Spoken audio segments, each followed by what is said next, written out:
all the other human beings, most of them, they are blindly following their parents. The Christian, he is a Christian because father is a Christian. The person is a Hindu because father is a Hindu. Most of the Muslims are Muslims because their fathers are Muslim. This atheist is thinking, his father, his parents may be religious, but he does not believe in the gods which his parents worship. Most of the atheists, we realize, have become atheists because they believe in science and technology. These people think that science has advanced so much, we don't require any scripture, we don't require any religion, etc. The first question I ask to the atheist is that suppose there is an equipment, there is a machinery which no one in the world has ever seen before. If it's brought in front of you, if it's brought in front of the atheist, and if we ask the question to him, that who will be the first person who will be able to tell you the mechanism of this machinery or this object, what can be his reply?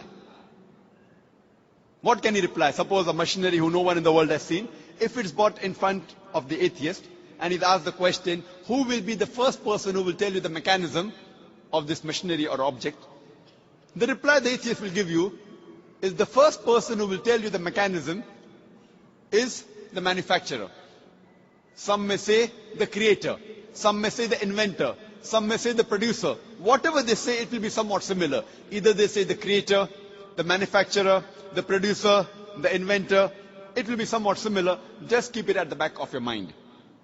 Then ask him the next question. That how did our universe come into existence? So the atheist will tell us that initially there was a primary nebula. Then there was a big bang.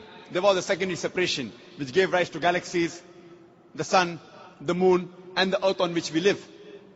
This we call as a big bang. When did you come to know about this creation of the universe? So he will tell you, about 30-40 years back, the scientists that discovered this.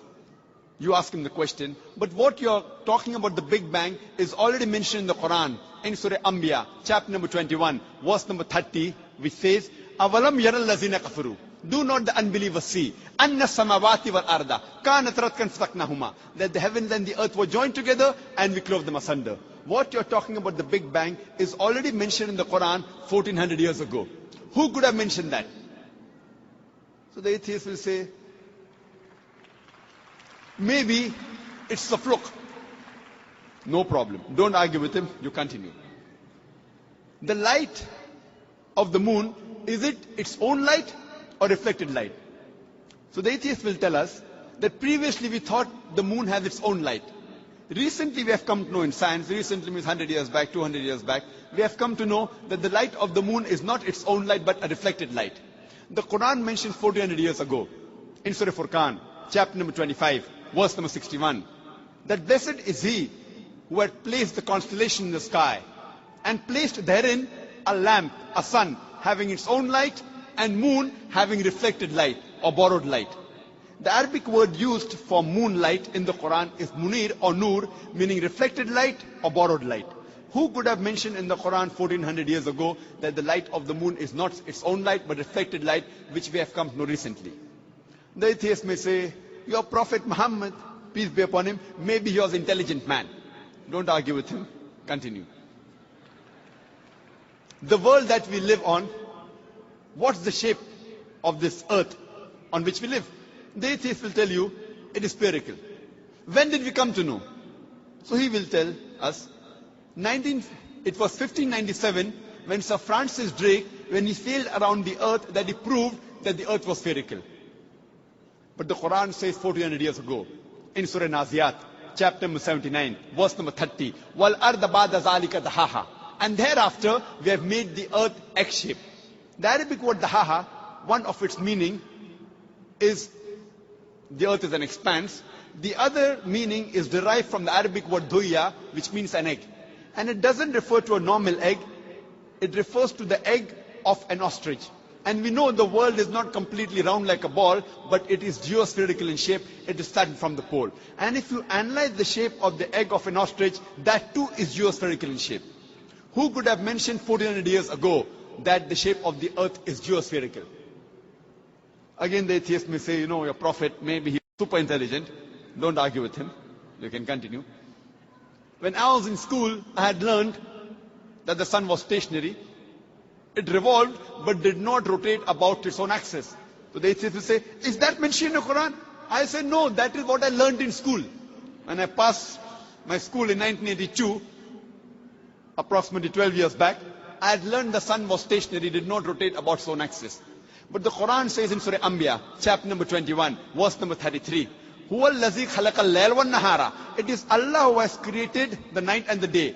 وَالشَّمْسَ وَالْقَمَرَ. The sun and the moon. كُلٌّ فِي فَلَكٍ يَسْبَحُونَ. Each one traveling in orbit with its own motion. So the Quran says that besides the sun revolving, it even rotates about its own axis. Who could have mentioned this in the Quran 1400 years ago? And the atheist will be silent. There will be a long pause. Don't wait for the reply. You can keep on continuing. Today, science tells us that the universe is expanding, which is mentioned in the Quran 1400 years ago in Surah Dhariyat, chapter number 51, verse number 47.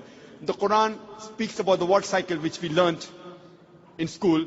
It was Sir Bernard Palissy in 1580 who first described the water cycle, how does the water evaporate from the ocean, forms into clouds, moves into the interior, fall down as rain. This water cycle is spoken about in great detail in the Quran in several verses. In Surah Az-Zumur, chapter 39, verse 21. In Surah Rum, chapter number 30, verse 24. In Surah Hijr, chapter 15, verse 22. In Surah Mu'minun, chapter number 23, verse number 18. In Surah Nur, chapter number 24, verse number 43. In Surah Rum, chapter number 30, verse 48. In Surah Araf, chapter number 7, verse number 17. In Surah Furqan, chapter number 25, verse 48 to 49. In Surah Fatir, chapter number 35, verse number 9. In Surah Yasin, chapter number 36, verse number 34. In Surah Mulk, chapter number 67, verse number 30. In Surah Tariq, chapter number 86, verse number 11.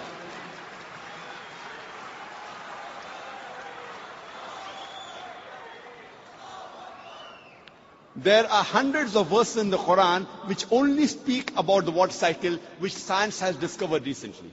We can keep on talking that today we have come to know that the plants have got sexes which we did not know earlier. Quran says in Surah Taha, chapter number 20, verse number 53, that the plants have got sexes, male and female.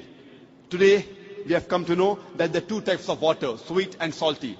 And there is a barrier between them, which is mentioned in the Quran in Surah Furqan, chapter 25, verse 53, and Surah Rahman, chapter 55, verse 17 and 18.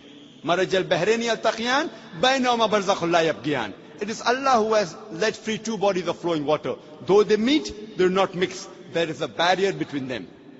Today science tells us that it is the mountains which prevent the earth from shaking, which is mentioned in the Quran 1400 years ago in Surah Naba, chapter number 78, verse number 6 and 7.